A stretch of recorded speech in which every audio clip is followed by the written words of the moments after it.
और भी बहुत सारे लोग खड़े हुए थे। उसने दुकानदार को कई बार बुलाया, लेकिन वहां पर भीड़ इतनी थी कि दुकानदार का ध्यान उसकी तरफ गया ही नहीं। और फिर उस बच्ची को थोड़ा सा गुस्सा आया तो उसने अपनी मिट्टी की गुल्लक लेकर के वहीं काउंटर पर जोर से रख दी, जिसके बाद में जो दुकानदार था और जितने भी लोग खड़े थे वो सब उस बच्ची की तरफ देखने लग गए। और फिर उस दुकानदार ने उस बच्ची से पूछा, बेटे आपको क्या चाहिए? तो वो बड़े ही भोलेपन से बोली कि मुझे एक चमत्कार चाहिए। ये सुनकर के दुकानदार को कुछ समझ नहीं आया, ना ही वहां पर जो लोग थे उनको कुछ समझ में आया, और सब उसकी तरफ देखने लग गए। फिर दुकानदार ने बोला, बेटे चमत्कार तो यहां पर नहीं मिलता है। तो बच्ची को लगा कि वो उससे झूठ बोल रहा है, तो बच्ची ने कहा कि मेरी गुल्लक में बहुत पैसे हैं, आप बताओ आपको कितने पैसे चाहिए, लेकिन मैं आज यहां से चमत्कार लेकर के ही जाऊंगी। तो वहीं काउंटर पे एक और आदमी खड़ा था, उसने उस बच्ची से पूछा कि बेटे क्यों चाहिए तुमको चमत्कार? तब उस बच्ची ने अपनी कहानी बताई कि अभी कुछ दिन पहले मेरे भाई के सर में बहुत तेज दर्द हुआ, तो मेरे पापा मम्मी उसको हॉस्पिटल ले गए। उसके बाद कई दिन तक मेरा भाई घर नहीं आया। तो मैंने कई बार अपने पापा से पूछा, लेकिन उन्होंने मुझे कुछ नहीं बताया। उन्होंने बार बार यही कहा कि वो आ जाएगा, वो कल आ जाएगा, वो कल आ जाएगा, लेकिन वो आ ही नहीं रहा था। तो मैंने देखा कि मम्मी रो रही है, और पापा मम्मी को कह रहे थे कि उसकी दवाइयों के लिए और उसके इलाज के लिए जितने पैसे चाहिए उतने मेरे पास में नहीं है, अब उसको कोई चमत्कार ही बचा सकता है।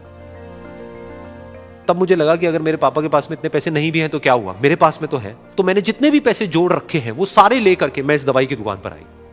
फिर उस आदमी ने उस बच्ची से पूछा, कितने पैसे हैं तुम्हारे पास में? ये सुनते ही उस बच्ची ने अपनी गुल्लक उठाई, जमीन पर फेंकी और तोड़ दी, और पैसे गिनने लग गई। बाकी सब लोग खड़े होकर के उसको देख रहे थे। थोड़ी देर बाद उसने सारे पैसे अपने हाथ में इकट्ठे किए और बोली, मेरे पास में पूरे 19 रुपए हैं। वो जो आदमी वहां पर खड़ा था वो थोड़ा सा मुस्कुराया और बोला कि अरे तुम्हारे पास में तो पूरे पैसे हैं, इतने का ही तो आता है चमत्कार। ये सुनकर के वो बच्ची बहुत खुश हो गई और बोली कि चलो मैं आपको अपने पापा से मिलवाती हूं।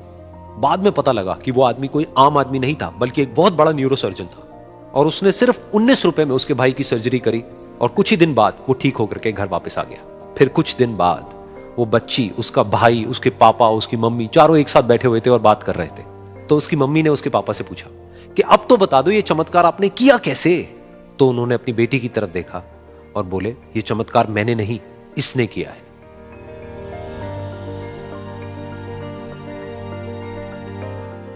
तो यहां पर एक बहुत बड़ी बात है जो हम उस छोटी सी बच्ची से सीख सकते हैं कि जिंदगी में कभी कभी ऐसा होता है कि हमको कोई रास्ता नजर नहीं आ रहा होता है और हम लोग हिम्मत हार जाते हैं। तब हमारे अंदर एक बच्चा होता है जो कोशिश करने से कभी भी पीछे नहीं हटता है। वो हार मानने को तैयार नहीं होता है क्योंकि उसको ना शब्द समझ नहीं आता है।